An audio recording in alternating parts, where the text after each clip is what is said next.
Welcome back to the Realm of Unpopular Opinions. I really wasn't certain if I should do like a recent reads as I usually do for like each quarter, or if I should just do the mid-year freakout book whatever tag, because they kind of overlap. Like I'm going to talk about like my most disappointing reads, best reads. So I feel like it's kind of the same thing. I might as well just mush it together. So expect multiple answers for questions. Like, it won't just be one disappointment. It won't just be one best book, because I kind of want to cram in there some books that I haven't yet talked about in my wrap ups. So let's get into it. I speak a bit slowly. Do excuse me. It is, as you will hear every video, it is extremely hot where I live and I can barely breathe. So let's just get into it. As far as best books that I've read so far this year, there are many.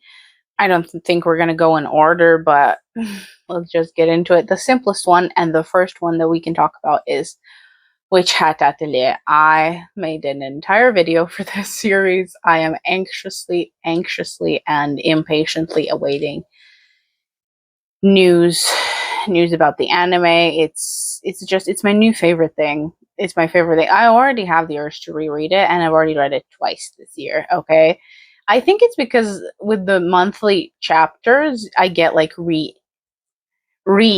thrown into the hyperfixation, so I just kind of feel that need to read it again. But I will read it again when the anime is actually announced, like when it's coming out. We are all assuming like end of the year because if they want to hit 2025, there's no way they would just release it before like December with no advertising, which is kind of fitting. It's a very cool series to watch in winter, I think, because like they have all the multi-layered robes and everything, and it's just fantasy is just a very winter thing.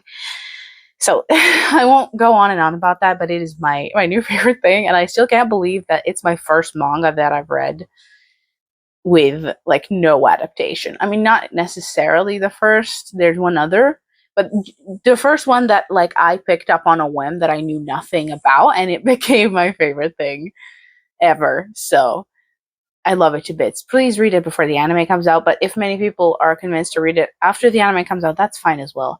Because my prediction is that the anime will adapt like the first few volumes, and the story only gets not good, because it's good from the beginning, but like really good around like halfway through volume 7, I'd say. Maybe 6 even, but it's good throughout. But it's a shame that the anime will only adapt like the first little bit, unless it gets a 24 episode season. I'm going on a tangent. The next best thing that I've read this year is Lolly Willows. I've talked about this too. This just worked on such a personal level for me because I almost dropped it, like a lot of people, in the first half, because I was bored to tears. This is so stupid. This is so superficial and so shallow. And then you get to the second half and you're like, okay, yeah, this is this is why the book was worth reading. It's just so deep and profound without being too complicated about it. And it's one of those books that's very easy to misinterpret, I think, because, and I've seen that, like I've read through Goodreads reviews, and sometimes I can see how something might not resonate with someone's like beliefs and values, and other times I can see people just misinterpreting it. So I think it is that kind of book. Now I won't elaborate because I don't really like to discuss that kind of stuff that I think is very personal in its experience. So I won't elaborate on why it's that deep for me. But I will just say that if you do read it and you find it also very profound, then that's great. I understand you. It was definitely, I think, as far as like a singular book is concerned, that took me completely by surprise. It could have also been a biggest surprise, but I didn't put it there. I loved it. Okay, it was unmatched as far as I think surprising books that I read this year that I didn't expect to hit that hard. Next one that has to be mentioned because I read it twice is Fahrenheit 451 by Ray Bradbury. I read this twice. I also read this twice. I got it from the library. I don't know why. I was just on a weird kick on getting stuff from the library that were like random classics that I didn't want to read on my e-reader because I cannot read classics on my e-reader. And I borrowed Fahrenheit 451 like on a whim. I remember in the beginning I kept falling asleep. I kept falling asleep. Also, the book from the library had like a tiny font, so I think that might be why I was falling asleep. It was just too draining for me to read. And then I just read it in one sitting. Once I got past that beginning, I just read it in one sitting, and I was like floored by how accurate to today's world it was. Like, there were so many instances that I just sat there and I was like, he might as well have written that like yesterday. Then I got my own copy, and a month later, when it actually got to me, I like annotated the thing. Like, I tabbed it. I wrote notes on the clear sticky notes. I basically like went to town with it, and I read it again. So yes, I read it twice, and it got me on a Ray Bradbury kick. Like, I read more books by him and short stories and all kinds of stuff by him. So it was a great time, and I read it twice, and I don't think I'm going to read it like 3 times, but it definitely got me on a Ray Bradbury kick. Like, I read more books after this one, and while they didn't make it to my favorites, he will pop up again. The last book that I have to mention as like an absolute new favorite is The Bird's Nest by Shirley Jackson. Now, I've been on a bit of a like downward trajectory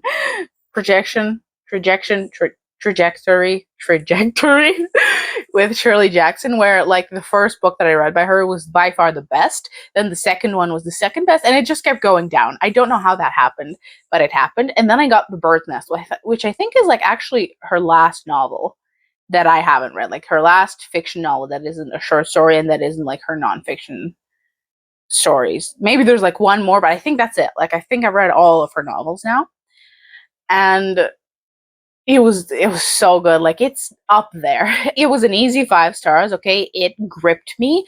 I couldn't stop reading it. I think I stayed up reading it, which hasn't happened in a while for me. I think like since Fahrenheit, those 2 books are the ones that I genuinely like stayed up reading because I could not put it down. What is wrong with me? Why can't I not stop yawning? If you have advice about that, I'd love to hear, because I'm not tired. I slept like 8.5 hours. I think it's the heat. I just don't want to be awake when the heat exists. But it floored me. Like, it's about multiple personality disorder, I suppose. And she wrote it so well. Like, how she wrote it, the perspectives, what she wrote about, how distinct the personalities are, and the whole like build up to the climax. It was so good. It was brilliantly done. Kept me so like locked to the page, even though the beginning was also really boring. I find that getting into Shirley Jackson's books, apart from We Have Always Lived in the Castle, it's just been kind of difficult. Like, getting into them, I'm immediately like, oh good god, like she's droning on. But I have to trust her. I have to trust her, because even when I dislike her, she will never ever actually bore me. And it was beautiful. I loved this book so much. And unlike the others, which, like, a spoiler or not a spoiler, Shirley Jackson doesn't really give you resolutions. She doesn't give you endings. She doesn't like giving you like answers at the end of the book, which is why it's kind of interesting that this time she actually gave you a proper like concluded ending. And I loved the book. Like, it's at the top. I think the only reason it can't like trump Hill House and We Have Always Lived in the Castle is because the vibes of those other 2 are like immaculate. Okay, this one is just like a deep dive into someone's psyche. There's no vibes, it's just character work, so it can't be better than the other 2. Like, We Have Always Lived in the Castle like lives in my head rent free, but this was masterfully done. I think as far as like how crafted and put together the book is, this might be her best, and it's a shame that I've never heard anyone speak about it. So 10 out of 10. Best sequels that I've read so far this year. Now, here we're branching out into actually some more favorites, but it's just sequels. So we have Blood Brother, which is book 6 in the Traces series. This is the first book that I never read as a child. Like, I read books 1 through 5, and then I never read 6 and 7 because they weren't in the library. I got all of them to my e-reader as soon as I got it, and I read them like pretty quickly, I think. And book 6 was by far my favorite. I think that's the only one that I actually gave 5 stars, because it had the least cartoony villain, and it actually felt well crafted and well developed. And just a bit more well put together than the other ones. I think all the other ones were like 4 stars, some higher 4 stars than others, but this one was the only one that was like a 4.5. I really, really liked Blood Brother, and I'm happy that I actually finished the series this year. Lightfall 3, I cannot wait. I cannot wait for the sequel. I thought this was a trilogy. Then you get to the ending and it's obviously not a trilogy. There's going to be more than 3, but the art in this graphic novel is just stunning. The characters are great. The world building is so simple but so good, especially in part 3. I really, really liked and really enjoyed the world building. It was just great about like the godly entities, and it's just a stunning graphic novel. And then another sequel that like I didn't write down originally, but we're going to talk about now, Uramichi 5. I have nothing but the best to say, obviously, because like I waited 2 years for this. My hands kept like not shaking when I got it out, but like I remember several times while I was reading it, I would just hold it, like to make sure that it's actually there, because this is gonna sound so dramatic, and I don't intend it, but I've like dreamed about reading it ever since 2023 when Volume 4 came out, and I just couldn't believe that I was like holding it in my hands, that I was turning the pages, and that there was something new with these characters that I could read, because I've just reread the old stuff so much that it was sort of unbelievable for me, but it made me so incredibly happy. And now the wait continues. I think Volume 11 is out in Japan. Either way, it's going to be another 2 years, probably. So I loved it a bit. It was wonderful. It was the best thing. And big fan, probably the biggest fan. Also, a great sequel was Silver Tongue. I think I spoke about that ad nauseum in a reading vlog. It's also a trilogy that I read as a kid and that I appreciated far more as an adult, because books 2 and 3 I didn't like and I found super boring as a kid, because they're written a bit too adult, I think, for the target audience, which could be a bad thing, could be a good thing. But 12-year-old me found it very dull, but 24-year-old me found it really, really, really good and super well done. So that was great. And the last one that we're going to go back to is Dune 3, the graphic novel. This is like the latest read that I did. For some reason, I felt like reading Dune, but I didn't feel like reading the books, so I picked up the graphic novels, because I bought graphic novel 3 last year, and I never read it, because I think I'd read the actual Dune book that year because I went to the film, so I didn't feel like reading it. But this year I like reread all 3 graphic novels, and by the way, they're like a great adaptation. If you don't feel like reading the book for whatever reason, they're a great adaptation. You're going to get like the full story of the book. I don't have anything for new releases. I don't read new releases, so let's just speak about biggest like anticipated releases. For this, we have all the pre-orders that I've done. Essentially, we have Natsume's Book of Friends, Volume 31. This is also something that I can't read online because I don't know where to get the latest releases. So I just have to wait for the volumes to come out. And luckily, they do come out like every 10 months, sometimes a bit more frequently. But yeah, I'm getting Volume 31 in August, and I'm extremely excited for it to get here, because Volume 30 like ended on a cliffhanger back in November. So I cannot wait. And the next one is Witcher 9, or rather Witcher 1, if we're going chronologically, Crossroads of Ravens. I am insanely excited for those. Like, it's been now, what, 5? Almost 6 years. This winter, it will be 6 years since I read The Witcher for the first time. And I was so happy and so lucky that I got into it when all the books were out. But now it's been like, what, a decent 12 years since the last book, and I'm so excited. I am so excited because he is like the master of prequels. And since I know he won't go beyond book 5, which I hated, he'll just do prequels. I know it's going to be a good book. Like, it can't not be a good book, okay? It's endings that he sucks at, but prequels, he is excellent with, and I cannot wait. Like, this is young Geralt. And the Witchers at like Kaer Morhen. I cannot wait for this, genuinely. I'm so sorry.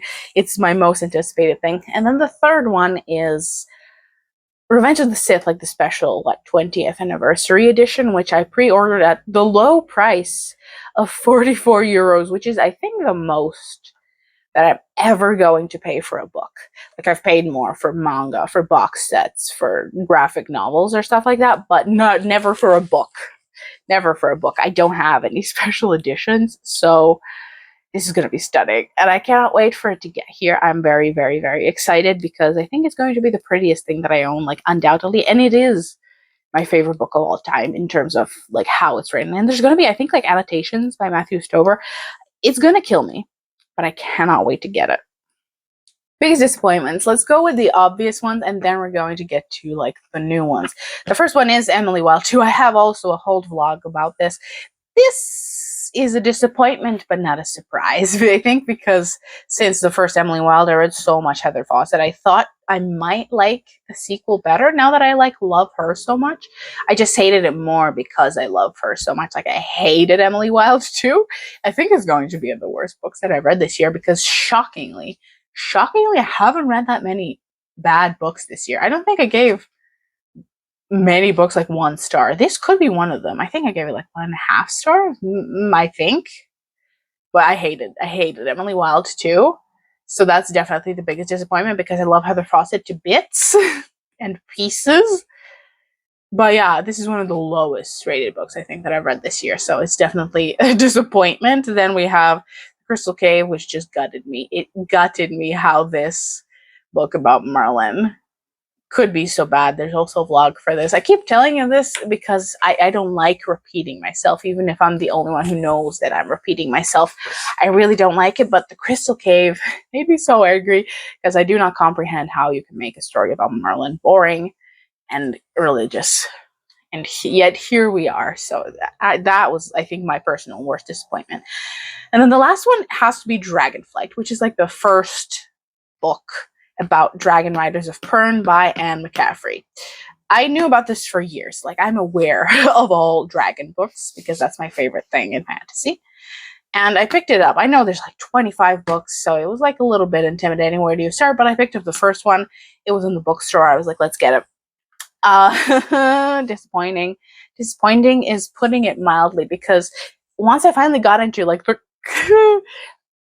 complicated world building, like, the first 100 pages I think killed me. They're the worst thing in fantasy that I hate about fantasy, when you get like just 200 pages of world building and you're like, okay, I do not know what you're talking about, nor am I certain that I care. But eventually, when I got used to it, I began to like it, and then it just went downhill. And then it just went downhill with its writing of relationships. It's just, I have a very detailed review, I think, for Dragonflight on Goodreads, but you can tell it's old. You can tell it's old with its writing of male and female relationships and romance, and it was just, it gave me the ick. I couldn't stand it. Like, it was bad enough, and the dragons weren't exceptional enough for me to actually get the sequel. Like, it's in the bookstore. I can get the sequel. And I'm still considering getting, like, the third book in that first trilogy because it's not that connected to the first two. It just didn't grip me enough, you know? It's one of those things, like, yes, I like the dragons, but the dragons are both not important enough or interesting enough in this series for me to keep reading, and I really, really did not like her writing of romance. It was horrendous. It was horrendous. So read that review for any kind of context that you want. I might go back and like get another book in the series. I might get The White Dragon, which is the third book. I might pick up one of her series, which are like later, but I am impressed that I actually got into it because, my God, is it tedious to read. So much slang, you don't know what it is. Like, so many people making references to stuff that you don't know. That's the most exhausting aspect of a lot of fantasy, and why I understand people don't really feel like getting into it. There are so many authors that do not ease you into it at all, and it's exhausting. So I am happy that I actually got the who's who of this world, but the fact that I just haven't felt motivated at all to pick up any of the other books in this series speaks volumes, I think. That's all you need to know. Biggest surprise. Now, for that, I have two things that I haven't already talked about. I'm going to try and not repeat myself, but we have The Ice Palace by this author. It's not that I didn't expect to like it because like it's ice, it's winter, it's my favorite season. And I was acutely cold that day. I remember being like so like huddled under a blanket that day, like drinking tea. I felt the chill in my bones when I was reading the description of the Ice Palace. It was so good. I read it that entire day. It's a short book. It's a little bit speculative, but it's also pretty clear what happens. But I loved this book. And I think I read it at like the exact right time in May. In May when it was cold. Back in May when it was cold. I read it. Loved it. It was definitely surprising. And the second one, I haven't exactly finished. But you will see what I'm talking about. It is this book. It is Lemmies by Ego. Now, haven't finished this. I think I read 300 pages. Yeah, it just, as you can see, it's not that big of a dent to this book. 300 pages. However, it is a surprise. It is a surprise how much I love this because for my birthday this year, this book like haunts me. Sometimes books find you. This happened with East of Eden as well. Like it just kept haunting me, popping up in the bookstore until I actually went to get it. This too, it kept haunting me like in videos. I kept seeing it online. I kept seeing quotes on Pinterest. I kept, like my favorite YouTubers kept talking about it. I saw like a video that of a YouTuber I never watched. It was about this book. For my birthday, I went into the bookstore. I picked up this book and said to my best friend, like, I'm never reading that. You know, like what? You couldn't make me read that. And ever since then, I feel like out of spite, this book has been haunting me. So I bought it. Like when my semester finished after my last exam, I like went to the bookstore. I was like, I'm getting the brick. I am getting the brick and I will read the brick.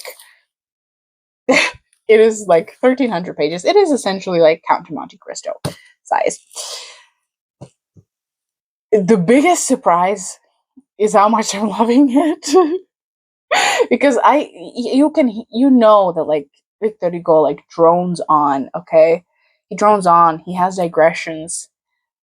People call him boring and tedious and stuff, but I am loving it. Okay, I am loving it. I made like these like little goals for myself at the top of the book, like here. I think every 50 pages, like those are chunks that I want to read to make it like a little bit easier on myself and like to see the next goal. It just helps. It just helps. Okay. I get happy about reaching the next goal. I get happy about reaching like the next 50-page mark. Like I love the book so far. 300 pages means that I have like 1,000 to go, but that's fine. That's okay. Okay. That is like perfectly fine. That means I have 20 more chunks to read. That is absolutely fine. That's 20 days if I read every day, although I don't really read every day, but doesn't matter. I had to mention it because it is a massive surprise to me. A massive surprise that this book that I thought I'd never read. I actually tried Hunchback too. Like I got the ebook and I couldn't get past like page 2.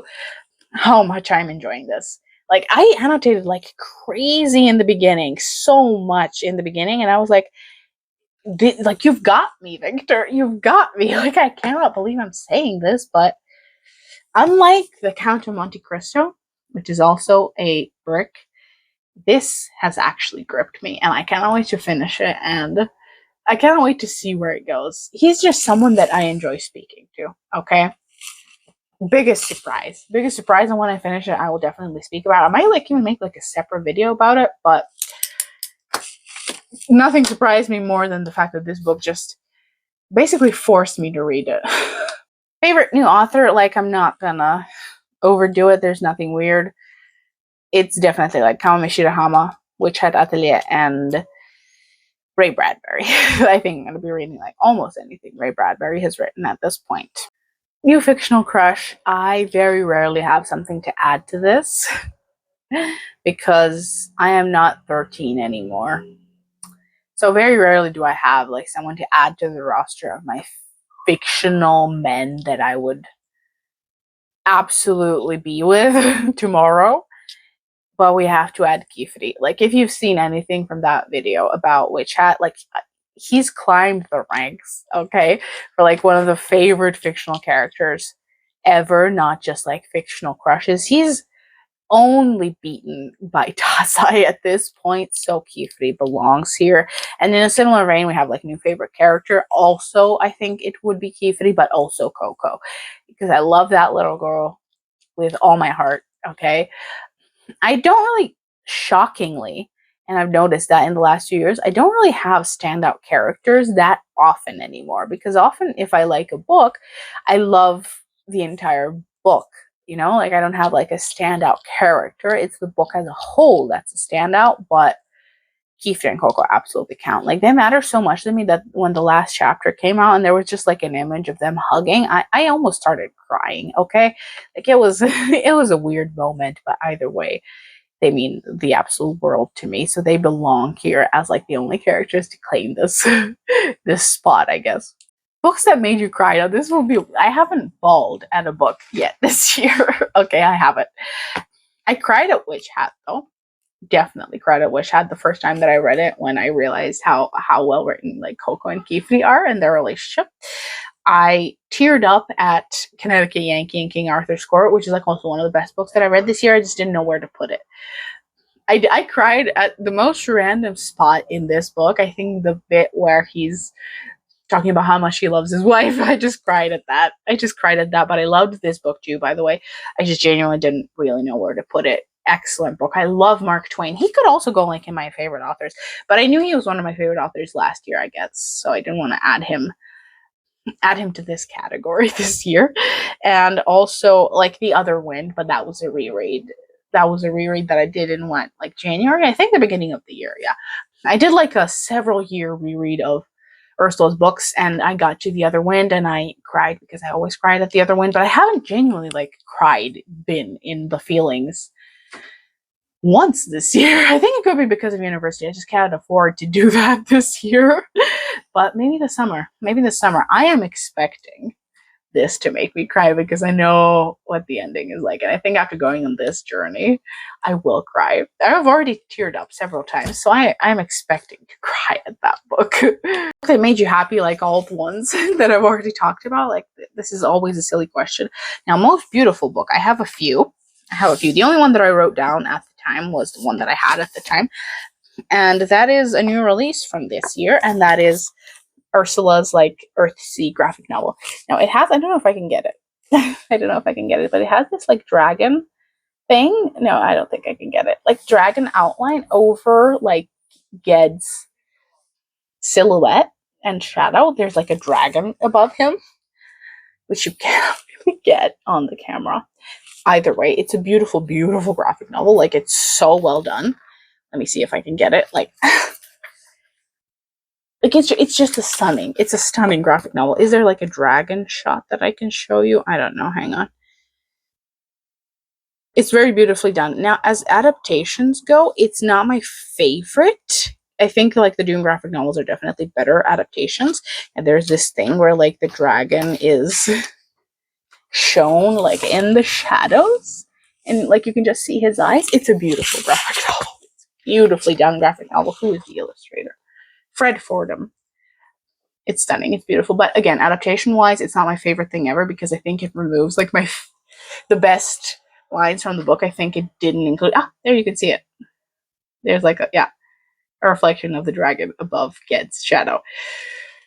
Beautiful graphic novel, not the best adaptation that I've ever seen, because I think it doesn't include the main lines of the book.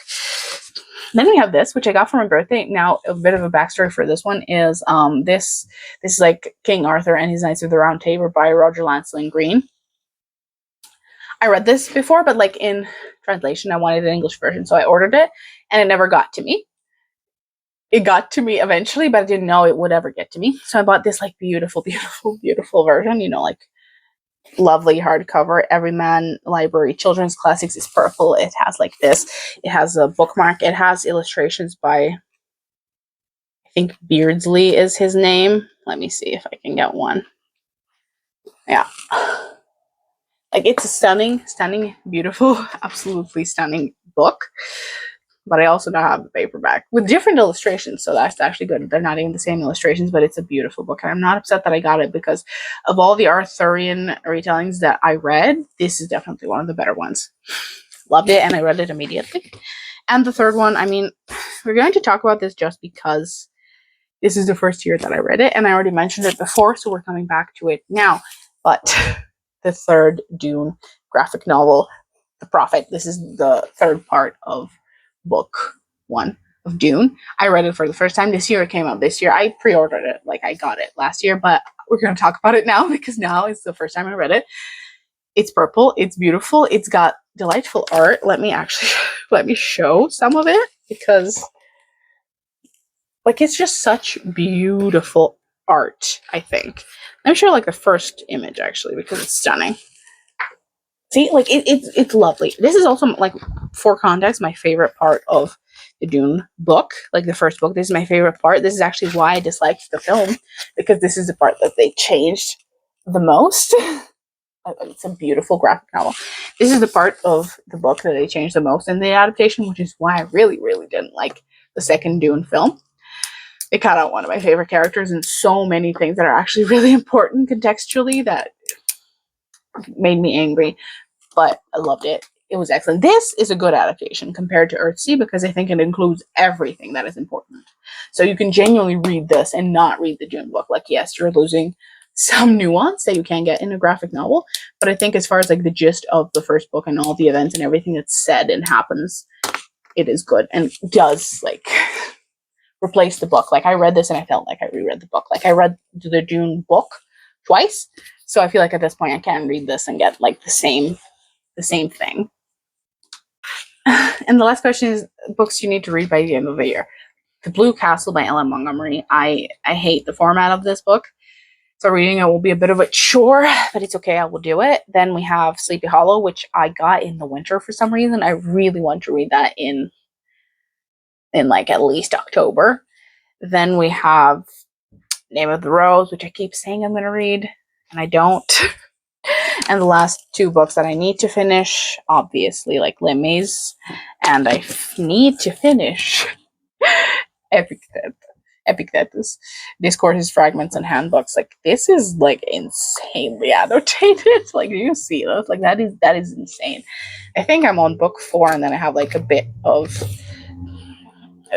fragments, a bit of handbooks. That's the shortest bit of this book. I need to finish that too, but philosophy is just not something that I read, like cover to cover. So I can't like sit down and finish this. It's not a book. It's thoughts and musings, I suppose. But he's great. He's great. Essentially, my most two annotated books right now are the two of them. So I need to finish that and all the books that I buy and all the books that I've already mentioned. That is it for the video. I do apologize for like the haphazard way I'm doing it. That is because I'm insanely hot. I'm insanely uncomfortable. At least I've stopped yawning, but I am so uncomfortable in this weather. I was not built to live in this weather. I've hated it all my life, even when I was smaller in size. I've hated it all my life, and the sun has gotten worse. Like it wasn't like this when I was younger. Summer didn't want to make me blow my brains out, but it's difficult to breathe, like you're sweating all the time. You're just deeply uncomfortable and nauseous for half the day. It's not fun. It's really not fun. I envy people who do not see the sun, which I know it's the opposite. It's always the opposite because like if you don't see the sun, you miss the sun. And if you have too much of the sun, like you're sick and tired of it. Like there's never a satisfying middle ground. But whenever I see like people in the UK or like in the Nordics be like, oh, we cannot get weather above 21 degrees. I'm like, you do not know how lucky you are. You do not know how lucky you are. So yes, like complaint rant over. And let me know what your favorite books were of this year. I think this is everything I wanted to talk about. There are definitely some books that I've read that I haven't mentioned, but that's fine. I think I've talked about all the books that I've wanted to talk about. And I think for Lemmies, I might actually make a review vlog, which I've only done for The Secret History, strangely enough, but why not? I will see you in the next video.